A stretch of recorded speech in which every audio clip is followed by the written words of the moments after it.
अमन व अमान की तरफ हम जा रहे हैं? जो हम जर के कहते, मैं तो उसको ये कहूंगा कि गजब किया, तेरे वादे पे एतबार किया, तमाम रात क़यामत का इंतजार किया।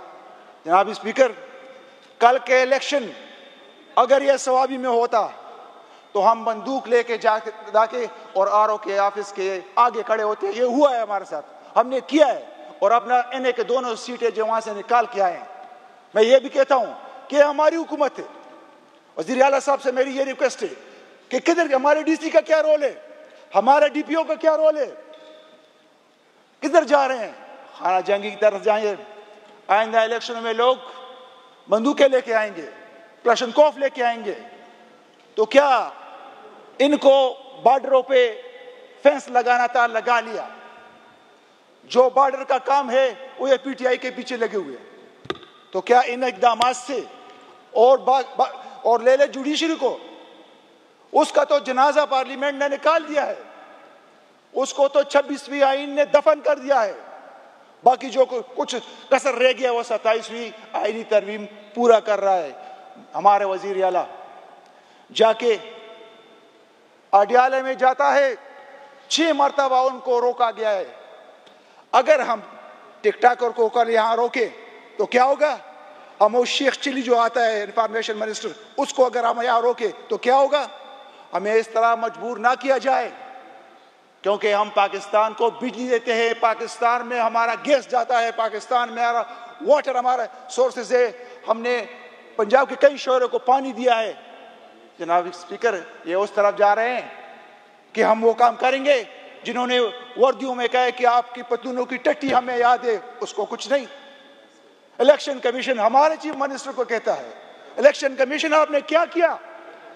25,000 लीड के एक बंदे को आपने हरा दिया, मियां अजहर के सीट में आपने उनको हरा दिया और उनको जितवा दिया।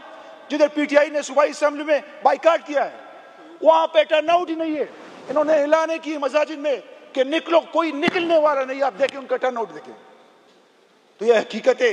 अगर जो अफगानिस्तान के साथ हमारे 4 गेटवे से बंद है, $1 बिलियन के लिए ये IMF को रोते हैं, उसके पांव पड़ते हैं, और अफगानिस्तान के हमारे 1 गेटवे के $2 बिलियन सालाना है, उसको नहीं देखते।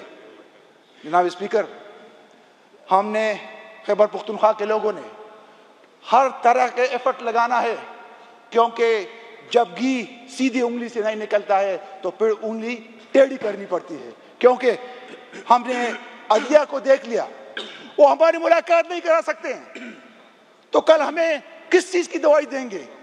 क्या ये सुप्रीम कोर्ट, क्या ये हाई कोर्ट, ये इनके तनख्वाहें, ये मराद, ये कौन दे रहा है? ये मेरा गरीब दे रहा है, जिसके चीनी से टैक्स कटता है, जिसके आटे पे टैक्स लगता है, जिसके चाय के पत्ती पे टैक्स लगता है, जिसकी माचिस की डब्बी पे टैक्स लगता है। ये उनकी तनख्वाहें लेते हैं, क्या दे रहे हैं? मैं तो हैरान हूं कि खैबर पुख्तनख्वा का सुप्रीम कोर्ट का चीफ जस्टिस गुंगा बना हुआ है।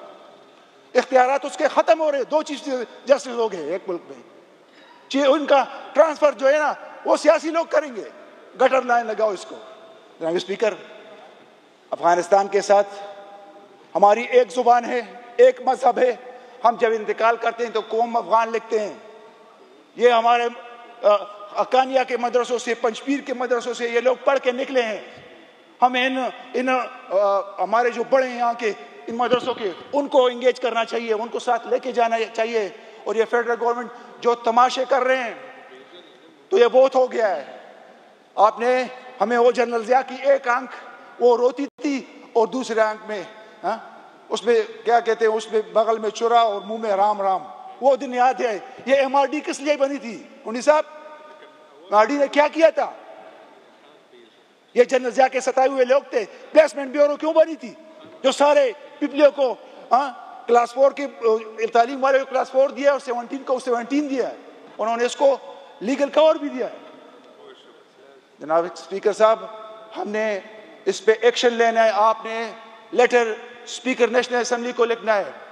हमने इस पे कोर्ट में जाना है। हमने इसके अगर हमें जरूरत पड़ी तो इंशाल्लाह हमें लोग कहते हैं कि आपने खान साहब के लिए क्या किया, तो ये कुछ करने का वक्त है। तो मैं इंशाल्लाह चीफ मिनिस्टर जिस तरह एंकर से मिल रहा है, जिस तरह मीडिया के, उनको गरीबों को भी टीका एक्ट ने उसका गला दबाया है। वो क्या कर सकते हैं?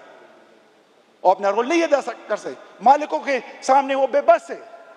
तो जो लोग बोल सकते हैं उनको तिरा लेके जाएं, उनको वो मस्जिद दिखाएं जिसमें उनके दफ्तर हैं, इनमें वो मदरसे दिखाएं जिसमें उनके दफ्तर हैं। जनाब स्पीकर, मैं ये मुतालबा करता हूँ फेडरल गवर्नमेंट से भी और यहाँ से भी, देखिए जब सच बोला जाता है तो अपोजिशन की कुर्सियाँ खाली होती है। हम किसके लिए बात कर रहे हैं? फेडरल गवर्नमेंट का यह जरगा कौन?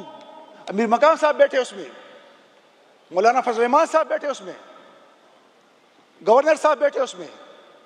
आए अफगानिस्तान के साथ मिलकर जरगा करते हैं, वो तिगा रखते हैं, वो पठान है, वो अपनी पास रखेंगे अपनी बात पे। लेकिन ये नहीं हो कि गुड और बेड। तो गुड हमारे लिए, रात को आप करक बंद करो, आपको उसको लकी मरवत को बंद करो, आप ये खान में नहीं जाने दोगे, नो गो एरिया है। आप बनू में जाके सड़कें बंद करो, आज ये सड़क बंद। जनाब स्पीकर, ये ईवान, इसका ये रोल है कि ये अपने लोगों की नुमाइंदगी करे। हमारे जो जमजला है इसमें क्या चीज है? सुप्रीम कोर्ट का जज कहता है कि ये क्या बात है कि जहां पे मादनियात हैं वहां पे तालिबान है, और जिस जिले में मादनियात नहीं है वहां पे खैर खैरियत है। तो इससे आप सबक सीख ले। मैंने आपका वक्त लिया सर। मैं अपोजिशन को ये रिक्वेस्ट करता हूं कि इस जरगे को, वो पतलूनों वाले जरगा नहीं है, ये पगड़ियों वाला जरगा है। ये जाके पगड़ी वाले पाँव में रखते हैं पगड़ी की, भाई मेरा जो है मेरी इज्जत रखो। तो इंशाल्लाह अफगानिस्तान का ये जरगा शरपाव साहब ने पिछले दौर में एज ए इंटीरियर मिनिस्टर कामयाब जरगा किया। अगर हमारे चीफ मिनिस्टर, साबिका चीफ मिनिस्टर और पार्टियों के चीफ मिनिस्टर वो अपना रोल अदा करे तो इंशाल्लाह ये दीवार हम लगा सकते हैं। जनाब स्पीकर साहब, देखें इन्होंने इधर गेट लगाया है, बुआ बनकर चुट्टी, उधर गेट लगाया है, क्योंकि ये दोनों बड़े यहां से गुजर गए जो हमारी हिफाजत करेंगे, उनको इतना डरे। जो फील्ड मार्शल है वो हमारे आईन में तरामीम कर रहा है, दीवारें लगा रहा है, उसको इतना डरे। तो क्या वो जेल में कोई बला है? नहीं, सिर्फ ला इलाहा इल्लल्लाह वो कहता है कि मेरा रब सब कुछ करने वाला है, और इसलिए उसके पीछे कौम है। और ये इंटरनेशनल मीडिया आप देख ले, सोशल मीडिया आप देखें, ये बात नहीं है कि मेरा भाई वो हो गया, इसमें MP MNA हो गया तो मैं खुश हो जाऊं। नहीं, ये आग आपके जो है ना दामन को छुएगी ये आग।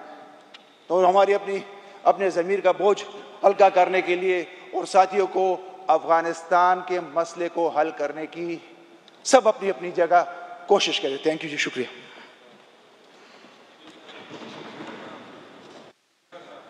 रियाज खान बात ना